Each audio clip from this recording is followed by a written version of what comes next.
दोस्तों स्टडी 91 के YouTube channel में आप सभी का बहुत बहुत स्वागत है। और आज दोस्तों टॉपिक वाइज करंट अफेयर की श्रृंखला में हम कवर करने जा रहे हैं आर्ट एंड कल्चर से संबंधित मोस्ट इंपॉर्टेंट प्रश्नों को। जी हां दोस्तों, याद रखेगा पिछले 6 महीने के जो सबसे इंपॉर्टेंट प्रश्न हैं, खास करके जो मैच करते हैं आर्ट एंड कल्चर से, उन सभी प्रश्नों पर आज हम डिस्कस करने वाले हैं। तो बिल्कुल स्क्रीनशॉट के चक्कर में मत पड़िएगा, नीचे डिस्क्रिप्शन में एक लिंक दिया गया है जहां विजिट करके आप इसका पीडीएफ भी डाउनलोड कर सकते हैं और वहीं पर एक और लिंक मिलेगा आपको जहां जा करके आप इसका टेस्ट भी दे सकते हैं। देखिए टेस्ट देने से क्या होता है कि आपका कॉन्फिडेंस और ज्यादा क्लियर हो जाता है, इसलिए हम लोग हर टॉपिक के टेस्ट की व्यवस्था कर रहे हैं ताकि जो यूजर हैं जैसे आप हैं तो आपको पढ़ाई के साथ साथ टेस्ट भी देने को मिलेगा, तो ऐसे में आपके अंदर और भी ज्यादा परफेक्शन आएगा। ठीक है, तो चलिए देखते हैं कि आर्ट एंड कल्चर से संबंधित कितने प्रश्न आपको याद रहने चाहिए, क्योंकि ये परीक्षा में ज्यादातर पूछे जा सकते हैं। ठीक है, तो पहला प्रश्न दे रहा है कि सुप्रीम कोर्ट ने पद्मनाभ स्वामी मंदिर के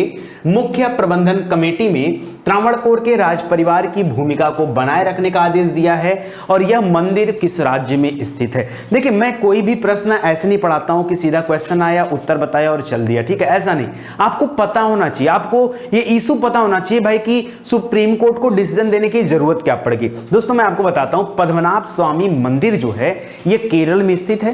केरल की राजधानी है तिरुवनंतपुरम, ये तिरुवनंतपुरम में स्थित है। ठीक है, और केरल के इस पद्मनाभ स्वामी मंदिर को बनवाया था शाही राज परिवारों ने, जो कि रहते थे त्रावणकोर में। ठीक है, तो एक बात बताओ, अगर किसी जो है मंदिर का निर्माण किसी व्यक्ति ने कराया, किसी राजा ने कराया और आगे लगातार उसका जो मरम्मत है, उसका जो रखरखाव है, वो सभी उस राज परिवार के द्वारा किया जा रहा हो, तो इसमें गलत क्या है? गलत तो कुछ है नहीं। तो ये चीजें चल रही थी। और पद्मनाभ स्वामी मंदिर जो है ये भगवान विष्णु का मंदिर है। अच्छा, ये बहुत चर्चित मंदिर भी है। क्यों दोस्तों? कुछ समय पहले आई थिंक 2-3 साल हो गया, कुछ समय पहले ये चर्चा में आया था जब इस मंदिर का लॉकर खोला गया था। इस मंदिर का जब लॉकर खुला तो उसमें से जो धन निकला, जो आभूषण निकले, जब उसकी काउंटिंग की गई तो पता चला ये धन आभूषण कितने रुपए के थे? 1 लाख करोड़। कितने के? 1 लाख करोड़ के धन और आभूषण, या उसके अंदर से जो भी दान दक्षिणा दी जाती थी वो निकला। उसके बावजूद भी एक लाकर और वहां पे था जिसका नाम है वाल्ट बी। उस लाकर का नाम क्या है? Vault B. वो वाल्ट बी लाकर खोला नहीं जा सका, तो वहां के जो स्थानीय पुजारी थे, जो स्थानीय लोग थे, उन्होंने कहा भाई ये लाकर शापित है। ठीक है, वो पुरानी कथा थी। ठीक है, और वहां से पता चलता है कि वो लाकर शापित है, इस वजह से उस लाकर को सरकार भी नहीं खोल पाई। ठीक है, तो उसको आप ध्यान देंगे, तो इस वजह से चर्चा में आ गया था। अब जो त्रावणकोर राज परिवार था उसको जो है सुप्रीम कोर्ट ने भी आदेश दे दिया कि नहीं, आप इस मंदिर का रख रखाव करेंगे और आपकी भूमिका इस मंदिर के लिए बनी रहेगी। तो ये एक मुद्दा था आर्ट एंड कल्चर, क्योंकि मंदिर है, टेंपल है, आर्ट एंड कल्चर से रिलेटेड चीजें हैं, इसलिए मैंने यहां पर इसको दे रखा है। ठीक है, अगला प्रश्न देखिए, कह रज संक्रांति पर्व मनाया जाता है। ये रज, कुछ लोग कहेंगे रजत संक्रांति, नहीं रजत नहीं है, इसका नाम ही है रज। ठीक है, तो रज संक्रांति पर्व जो है किस राज्य में मनाया जाता है दोस्तों? ये उड़ीसा राज्य में मनाया जाने वाला एक त्योहार है।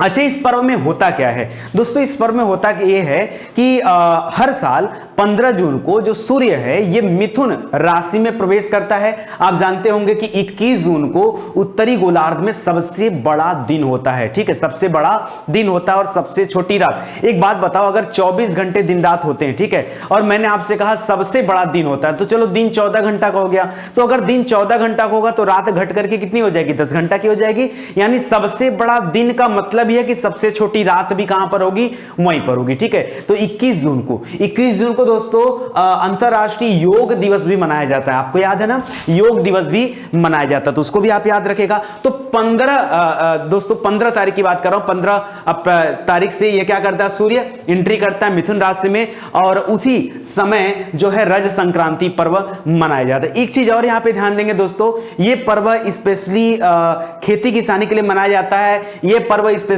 भारत माता के लिए मनाया जाता है कि भारत माता अच्छे से वर्षा कराएंगे और हमारा अच्छा उत्पादन हो पाएगा। ठीक है, तो ये पूरा वजह है। आगे देखिए, किस्वा खानी बाजार नरसंहार स्थल स्थापत्य शैली का उदाहरण है। ये किस स्थापत्य शैली का उदाहरण है? काफी अच्छा प्रश्न है और चर्चा में रहा है। ठीक है, तो ये किस स्थापत्य शैली का उदाहरण है? तो याद रखिएगा, इंडो इस्लामिक स्थापत्य शैली का उदाहरण है। लेकिन आधे से ज्यादा लोग तो यही नहीं जानते होंगे कि किस्सा खानी बाजार की कहानी क्या है। दोस्तों छोड़िए, किस्वा खानी बाजार नहीं पता तो मैं आपको एक छोटी सी कहानी सुनाता हूं। दोस्तों आपने खुदाई खिदमतगार का नाम सुना होगा, सुना होगा ना, खुदाई खिदमतगार एक आंदोलन चला था जो कि अहिंसक आंदोलन था, हिंसक नहीं था।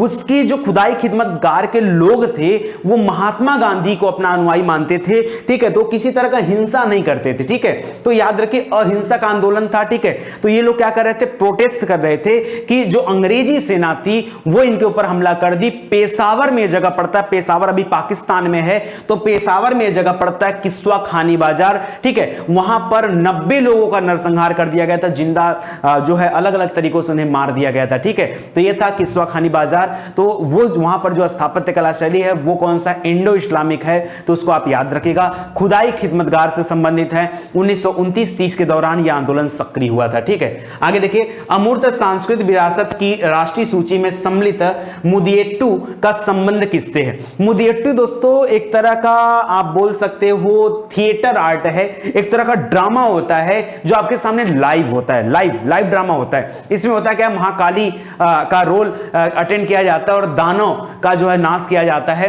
तो ये आपको एक सिनेमा हॉल में, मतलब पर्दे पे कोई पिक्चर नहीं चल रही होगी, जो भी चीजें होंगी वो सामने होंगी, ठीक है, यानी एकदम लाइव चलता है। ये बहुत अच्छा ड्रामा है और केरल में होता है, तो याद रखिएगा मुदियट्टू, ठीक है। मुदियट्टू जो है केरल का एक ड्रामा है, तो इसको भी आप ध्यान दीजिएगा, जिसको अभी अमूर्त सांस्कृतिक विरासत में शामिल किया गया। देखिए सांस्कृतिक स्थल जो होता है वो तो ठीक है, लेकिन अमूर्त सांस्कृतिक विरासत में भारत के कुल लगता है 13 स्थान जो है शामिल, 13 अलग अलग चीजें शामिल कर ली गई हैं, तो उसको आप ध्यान दीजिएगा, ठीक है। बाकी 38 हुआ है जो है विरासत सूची में। आगे देखिए, करा किस राज्य के प्रसिद्ध लोकनाट्य यक्षगान की 900 से अधिक प्रतिलिपियों को डिजिटलीकरण करके सार्वजनिक कर दिया गया है। दोस्तों यक्षगान कहां क्या है बताइए, यक्षगान कहां का, कर्नाटक का। जैसे आप पढ़ते हो ना कि कुचिपुड़ी कहां का नृत्य था, ठीक है, तो याद रखिए आंध्र प्रदेश का था, ठीक है। उसी तरह से मोहिनी अट्टम पढ़ते हो वो केरल का था, यक्षगान पढ़ते हो, यक्षगान कहां का है, कर्नाटक का है, ठीक है, तो याद रखिएगा। तो दोस्तों कर्नाटक में 900 अलग अलग जो है स्क्रिप्ट को क्या कर दिया गया, जो लिपियां थी वो आगे खराब ना होने पाए, तो उनको डिजिटलीकरण कर दिया गया और एक वेबसाइट पे रख दिया गया, ठीक है। तो इसको भी आप याद रखेंगे, काफी इंपॉर्टेंट है। आगे देखिए, विश्व धरोहर स्थलों की सूची में शामिल करने के लिए नॉमिनेट किया गया, अभी शामिल हुआ नहीं, अभी केवल नॉमिनेशन के लिए भेजा गया इनका नाम। तो 2 स्थानों का नाम भेजा गया, एक हड़प्पा कालीन स्थल है धौलावीरा, क्या है, धौलावीरा, ठीक है, याद रखेगा, एक धौलावीरा स्थल है। और धौलावीरा की जरा कोई खासियत आप बताइए, कोई 2-3 खासियत आप बताइए धौलावीरा की, जल्दी से बताइए, सोच समझ के बताइएगा। धौलावीरा एक अलग ही नक्काशी का जो है नगर था, एक तरह से देखा जाए तो, ठीक है, और यहां पर जल निकासी की एक बेहतरीन सुविधा देखने को मिलती है। तो एक बार आप पावर कमेंट करके बताइएगा, ठीक है। आगे देखिए, कह रहा है धौलावीरा और दक्कन सल्तनत की जो इमारतें हैं, स्मारक हैं, उनको भी नॉमिनेट करने के लिए भेजा गया है, नामित करने के लिए भेजा गया किसमें, ताकि वह स्थान भी विश्व धरोहर स्थलों की सूची में शामिल हो जाएं। आगे देखिए, हाल ही में मराठी भाषा को शास्त्रीय भाषा का दर्जा देने वाला राज्य कौन सा है, ठीक है, तो किसने सिफारिश किया है, तो याद रखिए मराठी बोली कहां जाती है, महाराष्ट्र में, तो इसका उत्तर भी महाराष्ट्र हो जाएगा।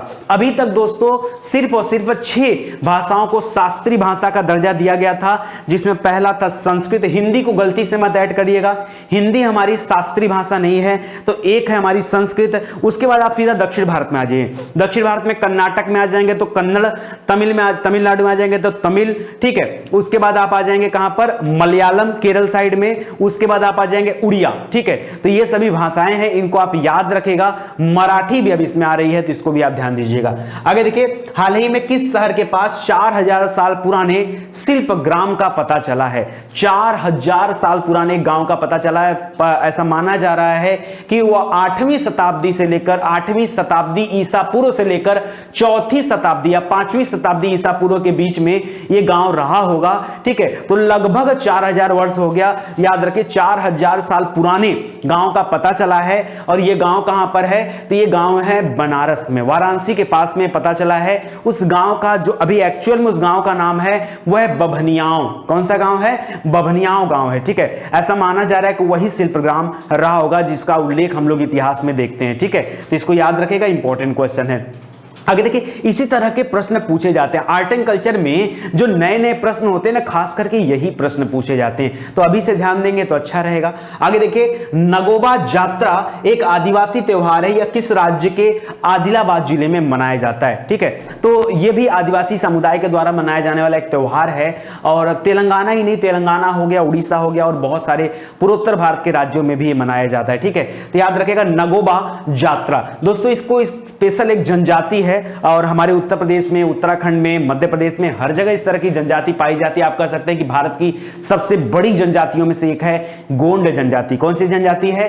गोंड जनजाति। गोंड जनजाति का यह दूसरा सबसे बड़ा पर्व है नागोबा जात्रा पर्व। ठीक है, इसको याद रखेगा। आगे है सूरजकुंड शिल्पकला मेले का आयोजन किस राज्य द्वारा किया जाता है? सूरजकुंड शिल्पकला मेले का आयोजन किसके द्वारा किया जाता है? तो हर वर्ष हरियाणा के द्वारा इसका जो है उद्घाटन किया जाता है। सूरजकुंड शिल्पकला मेला एक बहुत बड़ा मेला है। यहां पर शिल्प से संबंधित तमाम जो है कारीगरी और लोग देश विदेश से आते हैं। इस बार जो भागीदार देश था, आपसे प्रश्न थोड़ा सा उल्टा पूछ सकता है कि इस बार सूरजकुंड शिल्पकला मेले का भागीदार देश कौन सा था? तो याद रखिएगा उज्बेकिस्तान देश था। और थीम राज्य कौन सा था? तो एकदम थीम राज्य रखा गया था हिमाचल प्रदेश को। किसको रखा गया था? हिमाचल प्रदेश थीम राज्य था। मेला हुआ था हरियाणा में। भागीदार देश कौन सा था? उज्बेकिस्तान था। इतनी बात आपको याद रखनी पड़ेगी। देखिए याद तो करना पड़ेगा, करंट को करंट के तरीके से मत पढ़िए, इसलिए मैंने बहुत डिटेल में पढ़ाता हूं। अभी आपको क्वेश्चन आंसर भी कराऊंगा। ठीक है, आगे बढ़ते हैं। वार्षिक फ्लेमिंगो महोत्सव कहां मनाया जाता है? तो फ्लेमिंगो जो महोत्सव है ये आंध्र प्रदेश में मनाया जाता है। आंध्र प्रदेश में एक बहुत फेमस झील है, आपने नाम सुना होगा पुलिकट झील का। नाम सुना है कि नहीं? पुलिकट झील का। उस पुलिकट झील में ही मनाया जाता है इस फ्लेमिंगो त्योहार को, उस पुलिकट झील में ही मनाया जाता है। तो याद रखेगा।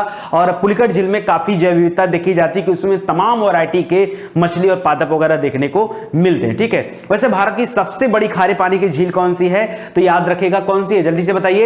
उड़ीसा में है। सोच समझ के बताइए, नहीं बताएंगे तो मैं खुद भी नहीं बताऊंगा। अब हर चीजें आपको बतानी पड़ती, याद करानी पड़ती, मजा नहीं आता है। सोच समझ के बताइए। चलिए आगे देखिए, करा कि यूनेस्को की विश्व विरासत सूची में किस विधा को शामिल किया गया है? तो दोस्तों एक विधा है थाई मालिश, थाईलैंड की तरफ से चलता है, उसका नाम ही है थाई मालिश। ठीक है, तो ये एक स्पेशल विधा है, इसको अभी जो है शामिल किया गया यूनेस्को की विरासत सूची में। ठीक है, तो एक स्पेशल तरीके से भी किया जाता है। ठीक है, तो इसको ध्यान दीजिएगा। शोध संस्थान संग्रहालय में भगवान राम की 7 फुट की ऊंची प्रतिमा का अनावरण किसने किया? तो याद रखिए इस प्रतिमा का अनावरण किया है योगी आदित्यनाथ जी ने। ठीक है, अयोध्या में एक संग्रहालय बना, एक म्यूजियम बना है, उस म्यूजियम में योगी जी ने इस प्रतिमा का अनावरण किया है। कदम्ब राम की मूर्ति लगाई गई है, जो कि दक्षिण भारत से एक स्पेशल मूर्ति मंगाई गई है। वह मूर्ति जो है एक कास्ट का उदाहरण, मतलब एकमात्र लकड़ी के टुकड़े से उसको बनाया गया है, यह भी उसकी खासियत है। तो याद रखेगा। महंत नृत्य गोपाल दास अभी वहां क्या है? अखाड़े के अध्यक्ष हैं। और अभी 5 अगस्त को दोस्तों वहां पर राम मंदिर का भव्य निर्माण कार्य शुरू होने जा रहा है। ठीक है, जिसकी आधारशिला रखने के लिए स्वयं मोदी जी अयोध्या जा रहे हैं। ठीक है, तो चलिए बहुत अच्छी बात है। आगे बढ़ते हैं दोस्तों। आईआईटी मद्रास की टीम ने भारतीय लिपियों में दस्तावेज को पढ़ने के लिए ओसीआर प्रणाली विकसित किया है, जिसमें कितनी भारतीय भाषाओं से संबंधित ये ओसीआर प्रणाली विकसित की गई है? तो ओसीआर मतलब होता है ऑप्टिकल कैरेक्टर रिकॉग्निशन। क्या होता है? ऑप्टिकल कैरेक्टर रिकॉग्निशन या रीडर। एक बार आप चेक करिएगा इसको जरूर से। तो 5 अलग अलग भाषाओं में यह डिवाइस क्या कर सकता है? चीजों को रीड कर सकता है। ठीक है, वैसे रीडर होना चाहिए। रिकॉग्निशन जो है वो माइक्रो कोड में आता है, मैग्नेटिक इंक कैरेक्टर रिकॉग्निशन। ठीक है, आगे देखिए। मध्य प्रदेश के निम्नलिखित में से किस गांव को शिवधाम के रूप में बदला जा रहा है? शिवधाम के रूप में एक नया गांव बसाया जा रहा है। केंद्र सरकार का जो है इस पे आदेश भी आ चुका है। तो दुर्जनपुर गांव है दोस्तों, दुर्जनपुर, और अब इसको जो है शिवधाम के रूप में विकसित किया जा रहा है। ठीक है, तो ये कुछ इंपॉर्टेंट प्रश्न थे। देखिए मैं एक चीज और आपसे कहना चाहता हूं कि स्टडी 91 का एप्लीकेशन भी आ चुका है। आपको मार्केट में जितने भी एप्लीकेशन आज तक देखा, एक बार आप स्टडी 91 को भी इंस्टॉल कर लीजिए। उसके अंदर गागर में सागर भरा पड़ा है। मतलब इतने क्वेश्चन हैं, इतने मॉक टेस्ट पेपर हैं, इतनी वीडियो क्लासेस हैं कि आप आराम से घर बैठे स्टडी कर सकते हैं। आपको कहीं से कुछ भी खरीदने और परचेज करने की जरूरत नहीं है। एप्लीकेशन पूरी तरह से ऑल टोटल फ्री है। आप आइए एप्लीकेशन को इंस्टॉल करिए और मन से पढ़ाई करिए। ठीक है, चलिए जितना क्वेश्चन अब हम लोग पढ़ा गया है उस क्वेश्चन को देखते हैं कि परीक्षा में यह प्रश्न कैसे पूछे जाते हैं, ताकि हमारा एक प्रैक्टिस भी हो जाए। लिख रहा है सुप्रीम कोर्ट ने पद्मनाभ स्वामी मंदिर में कौन से शाही परिवार को, तो याद रखिए ये तिरुवनंतपुरम के पास में मंदिर है, ठीक है, तो याद रखिएगा। और त्रावणकोर का राज परिवार है और उनको जो है ये मंदिर पड़ता है केरल में, ठीक है। 1 लाख करोड़ के आभूषण और यहां से दान दक्षिणा पाए गए थे, जिसकी वजह से मंदिर चर्चा में था। भगवान विष्णु जी का यह मंदिर है, तो इसको भी आप लोग याद रखेंगे। रज संक्रांति पर्व, रज संक्रांति पर्व ये उड़ीसा में मनाया जाता है और धरती माता को समर्पित त्योहार है कि बारिश अच्छे से होगी और जो है हमारा उत्पादन भी अच्छे से होगा, तो इसको भी आप याद रखेगा। लिख रहा है 15 जून को सूर्य ने मिथुन राशि में प्रवेश किया और तभी से यह स्टार्ट होता है, पहली बारिश का एक संकेत होता है। कह रहा है किस्सा ख्वानी बाजार, ये कहां से, इंडो इस्लामिक का उदाहरण है और ये खुदाई खिदमतगार से संबंधित है। खुदाई खिदमतगार जो है महात्मा गांधी के अनुयायी थे, इनको सर्वेंट ऑफ गॉड के नाम से भी जाना जाता था।